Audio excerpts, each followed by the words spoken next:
Breaking news out of Perugia, Italy.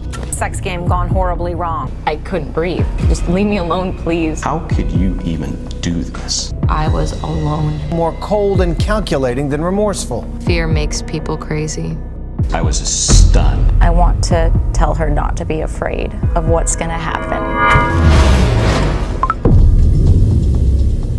Thousands of miles away from home, Amanda Knox found herself accused of a shocking murder. What happened to me hit me like a train. It all began when Amanda moved to the Italian city of Perugia to study. She had stayed near home for college, made Dean's List, but when she was a junior, decided it was time to venture out. She rented an apartment with 3 other women, 2 Italian trainee lawyers and a British exchange student named Meredith Kircher. I was 20, Meredith was 21. I really appreciated her just being there and being this warm, welcoming presence. Not long after moving in, Amanda met Italian engineering student Raffaele Solicito. They become a couple for just 1 week, 7 days, before they enter the 24 hours that are at the center of this mystery and this debate. One morning after spending the night at Raffaele's, Amanda called her roommate Meredith, but got no answer.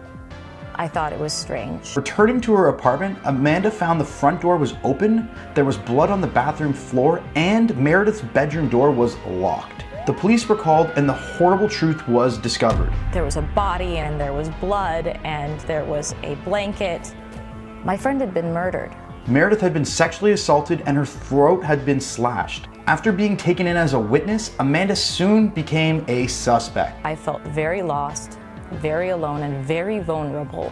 She told police that she'd been at Raphael's house when the murder occurred. We smoked, we had sex, we were together. We stayed in the whole night. But Amanda claims detectives pushed her to change her story, denying her legal counsel, food, water, access to the bathroom, and threatening her with life in prison. For all intents and purposes, I was a murderer.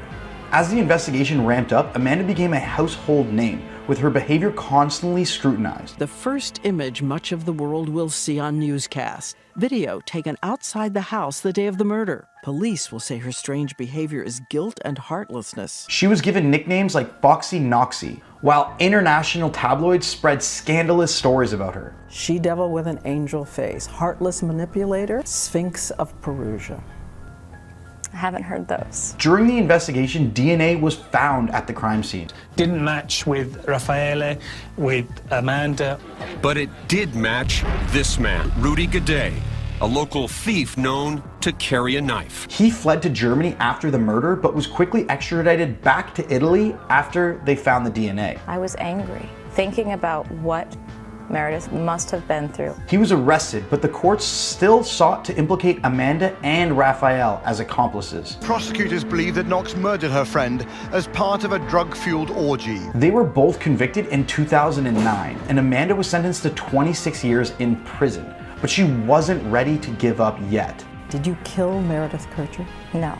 After nearly 4 years in the Italian prison system, it seemed like everything wasn't real. Amanda and Raphael were fully exonerated due to the lack of evidence linking them to the murder. Immediate liberation. She didn't commit the crime. The words of the judge. Amanda was finally able to return to the US. Thank you to everyone who's believed in me, who's defended me, who's supported my family. Shockingly, the murderer had his prison time drastically reduced. Initially sentenced to 30 years for killing Meredith, Rudy Gaudet was released in 2021, which Amanda has spoken out against. Many, many, many people have suffered a great deal because of what he did. These days, Amanda is living in her hometown of Seattle. She has a career, writer and journalist, and a husband. They have a podcast and a daughter. She works as a criminal justice advocate, speaking out on behalf of those who have been wrongfully convicted. Amanda says coerced confessions still condemn innocent people. And that happens all the time. Do you think the tabloids unfairly targeted Amanda? Was she right to be angered by Rudy's early release from prison?